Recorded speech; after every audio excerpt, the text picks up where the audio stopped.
안녕하세요. 오늘의 테슬라 뉴스입니다. 오늘 테슬라는 362.86달러를 기록했고요. 5.14%의 상승을 기록했습니다. 자, 스페이스X는 136.97달러를 기록하면서 2.22%의 상승을 기록했는데, 자, 오늘은 두 가지 일이 있었고요. 이 중국의 규제 당국이 테슬라 차량 571만 대를 리콜하라는 큰 발표를 했습니다.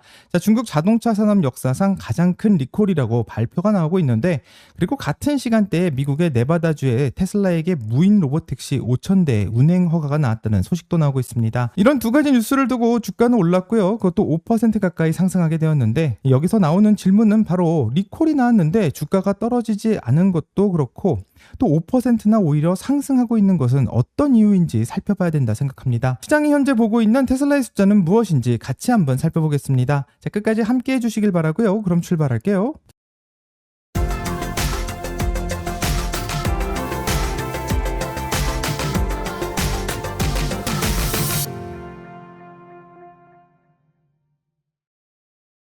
자, 먼저 시장의 큰 그림부터 한번 살펴보면 이번 주 주인공은 채권이라고 할 수 있는데, 미국 30년물 국채 수익률이 주중에 2007년 이후 최고 수준까지 올라가면서 이 정부 부채와 물가에 대한 걱정이 몰리고 있고 위험 자산이 계속 눌리고 있는 상황입니다. 자, 그렇기 때문에 오늘 테슬라의 주가 상승은 거시에 영향을 받았다라고 하기보다는 이 테슬라 본연의 이 뉴스가 나왔기 때문이라고 생각하는데, 조금 이따 더 자세하게 알아보도록 하겠습니다. 자, 미국 시간으로 8월 23일 일요일에는 사이버캡의 출시 행사 초대 응모가 마감될 예정이고요.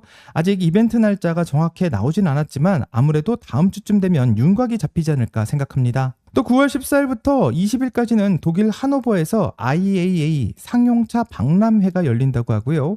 테슬라가 세미트럭의 유럽 사양을 여기서 공개하겠다라고 확정하고 있기 때문에 자세한 소식을 알 수 있을 것 같습니다. 세미트럭이 북미 바깥으로 나가는 것은 약 9년 만에 일어나는 일인데, 과연 유럽에서는 어떤 반응을 보이게 될지 궁금한 것 같습니다. 자, 그럼 또 지금부터는 이 테슬라에 일어난 리콜 이야기와 관련된 사항을 자세히 한번 살펴보겠습니다. 자, 우선 중국의 국가시장감독관리총국, 이 줄여서 SAMR은 이 발표를 냈는데, 바로 중국 자동차 산업 역사상 가장 큰 리콜을 발표하게 되었습니다. 이 리콜의 규모는 전체 규모가 700만 대가 넘는데, 여기에 들어간 회사는 테슬라와 샤오미, 립 모터와 샤오펑, 지커 체리, 지리 두펑, 아크폭스와 FAW까지 10곳이 넘고, 이 중국에서 전기차를 만드는 주요 업체가 거의 다 들어갔다고 볼 수 있습니다. 자, 그중 테슬라의 몫은 571만 대라고 하는데요. 업계 전체의 약 80%가 넘는 상황인데, 자, 내역을 한번 확인해 본다면 중국산 모델 3가 97만 대, 중국산 모델 Y가 195만 대, 여기에 수입 차량으로 들어온 모델 3와 모델 X, 모델 S까지 더해지는데요. 리콜이 지적하고 있는 문제는 배터리도 아니고 소프트웨어 오작동도 아니며 문의 손잡이가 문제라고 합니다. 정확히는 차 안쪽에 있는 수동 비상 개폐 손잡이가 문제라고 하는데, 요즘에 전기차는 문을 전자식으로 여는데 버튼을 누르면 열리는 구조입니다. 근데 사고로 차의 저전압 계통이 죽어버리게 된다면 그 버튼이 작동을 안 한다라고 말하고, 그래서 모든 차에서는 손으로 당겨서 열 수 있는 비상용 손잡이가 따로 숨겨져 있습니다. 자, SAMR이 지적하고 있는 것은 그게 눈에 잘 띄지 않는다라는 것을 지적하고 있는데요. 이 손잡이의 색이 주변 내장재와 너무 비슷해 급할 때 어디 있는지 찾기도 힘들고 또 어떻게 당기는지도 헷갈린다고 말하는데, 그래서 안에 있는 사람이 급할 때 못 나오는 것도 문제지만 밖에서 구조하러 온 사람도 진입이 어려워지고 있다는 점을 함께 짚고 있습니다.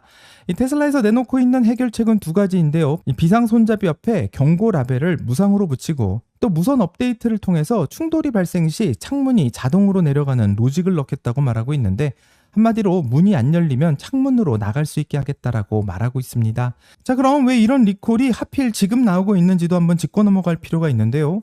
중국에서는 최근 몇 년 사이 심한 충돌 뒤 문이 열리지 않아서 문제가 된 사례가 여러 건 보고됐고, 그게 쌓이면서 규제 당국이 자동차의 핸들을 자세히 들어보기 시작했다고 말할 수 있습니다. 또 이뿐만이 아니라 두 번째 리콜 이야기도 나오고 있는데요. 여기에 해당하는 차량은 274만 대, 거의 모든 매체가 문 손잡이가 리콜됐다라는 이야기를 하고 있는 동안 이쪽은 크게 주목받지는 못하는 것 같습니다.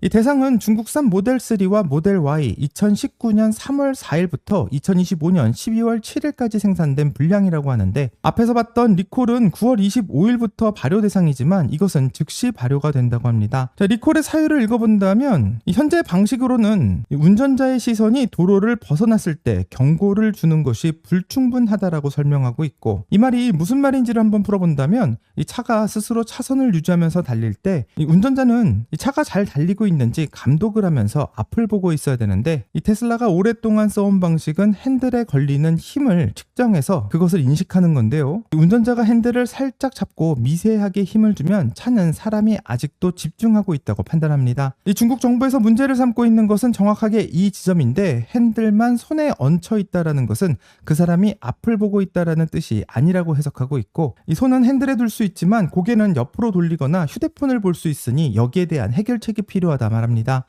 자, 중국 정부에서 말하고 있는 해결책은 무선 업데이트로 실내 카메라 운전자를 감시에 추가하라고 말하고 있고, 이 실내 카메라로 실제로 운전자가 전방을 주시하고 있는지 핸들 위에 손을 올려놓는 것 이상으로 추가로 감시가 필요하다라는 것을 밝히고 있습니다. 자, 2023년 12월 13일 미국의 도로교통안전국은 테슬라 차량 203만 대에 대한 리콜을 실시했었는데요. 이 당시 테슬라 역사상 최대 규모의 리콜이었고, 미국 도로 위의 모든 테슬라가 사실상 전부 해당이 됐습니다. 이 사유는 운전자 주의를 유지시키는 장비가 충분치 않다라는 것, 바로 앞에서 봤던 중국 정부가 하는 말과 똑같은 사항인데요. 이로 인해서 테슬라는 무선 업데이트를 시행했고, 업데이트 다음에는 룸밀러 위에 있는 실내 카메라가 운전자의 부주의를 감지해 이 운전자가 다른 곳을 쳐다보거나 할 시 경고를 준다라는 내용이 들어가 있습니다. 한마디로 3년 전 미국이 요구했던 방법과 똑같은 것을 중국 정부가 요구하고 있는 이 상황인데요. 그렇다면 테슬라는 이 실내 카메라를 업데이트하면서 간단히 OTA로 문제를 해결할 거라 생각합니다. 자, 그럼 중국 역사상 가장 큰 리콜이라고 부리고 있는 이번 사건에 대해서 시장은 어떻게 생각하는지를 봐야 될 것 같은데, 테슬라는 이번 리콜을 통해서 이 문에 스티커를 붙인다고 하고 있고요. 또 무선 업데이트를 통해서 실내 카메라에 대한 활성화를 시킨다고 하고 있는데, 실제로 서비스 센터에 571만 대를 불러들여야 하는 항목도 없고 부품을 새로 만들어야 되는 항목도 없습니다. 하지만 다른 회사의 경우에는 좀 상황이 다른데요. 샤오펑은 현재 26만 대를 리콜을 받게 되었는데, 여기에도 스티커만 붙이면 되지만 체리 자동차나 다른 회사의 경우에는 이 손잡이 커버를 교체하겠다라고 말도 나오고 있고, 실제로 물리적인 부품 교체를 선언하고 있는 회사들도 많은 상황입니다. 현재 리콜을 어떻게 하겠다라고 발표하고 있는 많은 회사들 중 현재 테슬라의 방법이 가장 쉬운 방법의 업데이트인데요.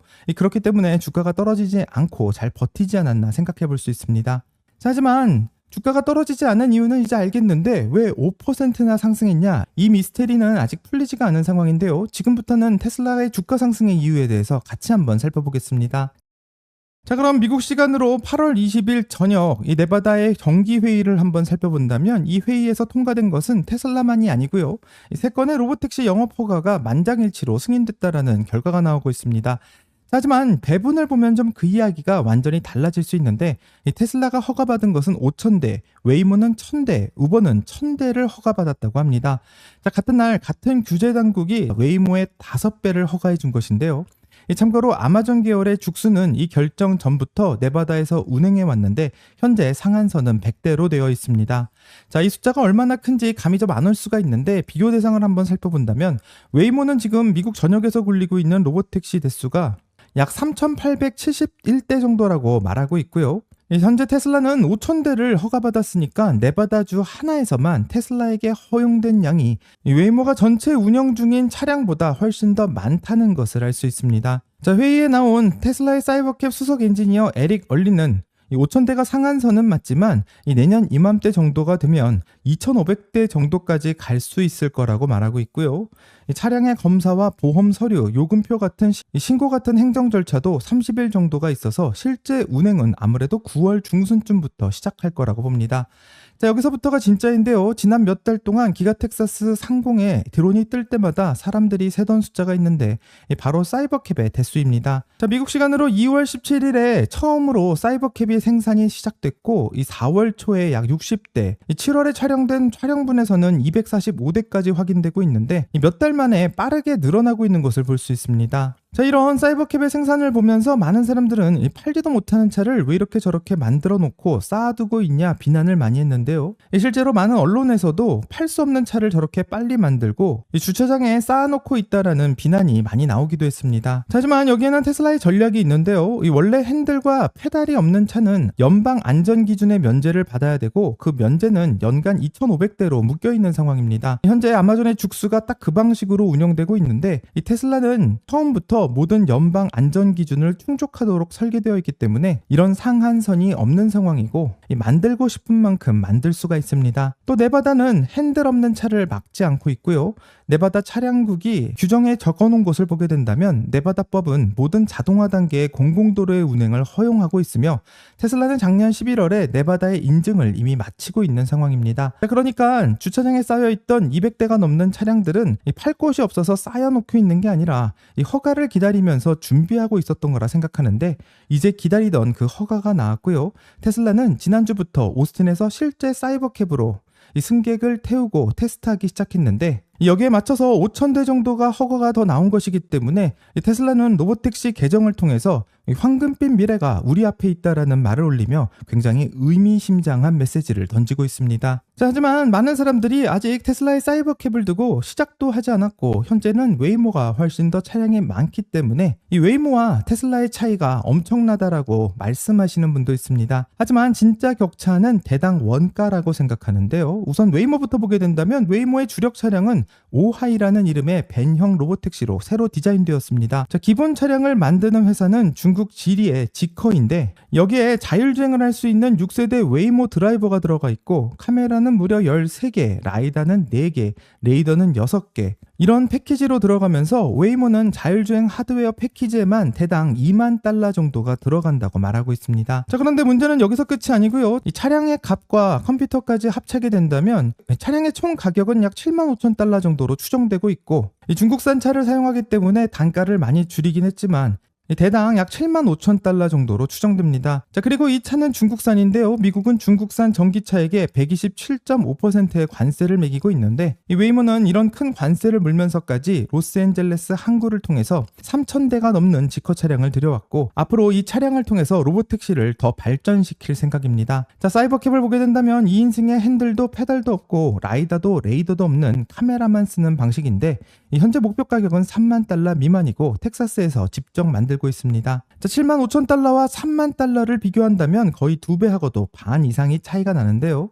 이게 왜 결정적이냐면 로보택시 사업에서 대당 원가는 그냥 비용이 아니라 요금의 하한선이라고 볼 수 있고 차 한 대를 굴려서 몇 년 안에 원금을 뽑아야 되는데 원금이 2배 넘게 차이가 난다면 같은 기간 안에 받아야 하는 요금도 차이가 날 수밖에 없습니다. 반대로 말하면 테슬라는 웨이모가 절대 못 내리는 가격까지 내려도 마진이 나올 수 있다는 뜻이고요. 미국에서 직접 차를 제작하는 회사가 중국에서 수입하는 차의 경쟁은 어디가 이길지 벌써 결론이 나 있는 부분이라고 생각합니다. 자, 원가에서 밀리고 생산 규모에서까지 밀리게 된다면 결국 요금에서는 밀릴 수밖에 없고요. 요금이 밀리게 된다면 손님이 주는 것은 너무나도 당연하다고 생각되는데 그럼 웨이모는 이런 문제를 어떻게 해결하려고 하고 있는지 그 해결책을 잠깐 한번 살펴보겠습니다.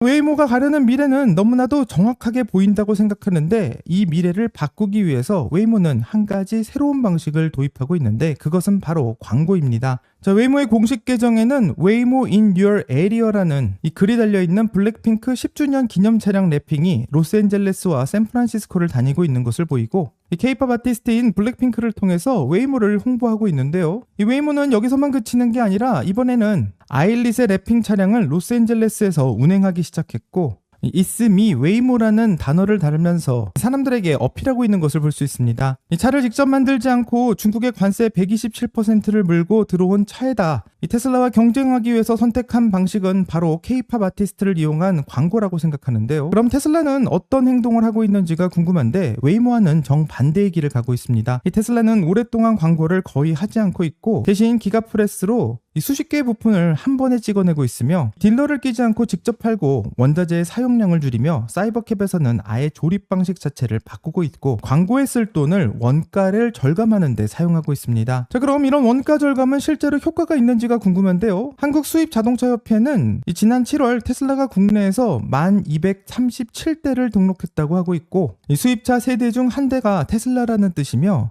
2월부터 6개월 연속 1위를 차지하고 있는 상황입니다. 현재 수입차 모델이 국내 월간 판매 1위를 한 것도 놀랍고요. 또 전기차가 1위를 하고 있는 것도 처음인데, 이 테슬라가 이렇게 인기가 있는 이유는 바로 외제차임에도 불구하고 현대차와 가격이 거의 비슷하다라는 이야기가 나오고 있으며, 이 다른 자동차 브랜드들이 광고로 이미지를 높이는 데 사용하고 있다면 테슬라는 제조 원가를 깎았고 그 차이가 소비자 가격에서 드러나고 있다 생각합니다. 자, 여기에 더 심각한 것은 테슬라가 라이다를 빼고 카메라만 쓰기로 한 것은 원가를 줄이려는 결정이었고요. 지금까지 국내 완성차가 테슬라를 상대로 갖고 있었던 벽은 사실상 가격이라고 생각했는데, 5월부터 테슬라의 모델 Y가 소렌토를 제치면서 그 벽에 금이 가기 시작했고, 가격에서 밀리면 그 다음 경쟁은 자율주행으로 넘어가야 되는데 거기서의 격차는 지금의 격차보다는 훨씬 더 클 것이라고 생각합니다. 자, 이제 네바다에서도 사이버캡이 한 달씩 늘어날 것이라고 생각하고, 그것은 바로 매출을 올리는 것과 동시에 광고를 만드는 효과를 가져옵니다. 자, 라스베가스는 미국에서 관광객이 가장 많이 몰리는 도시 중 하나인데,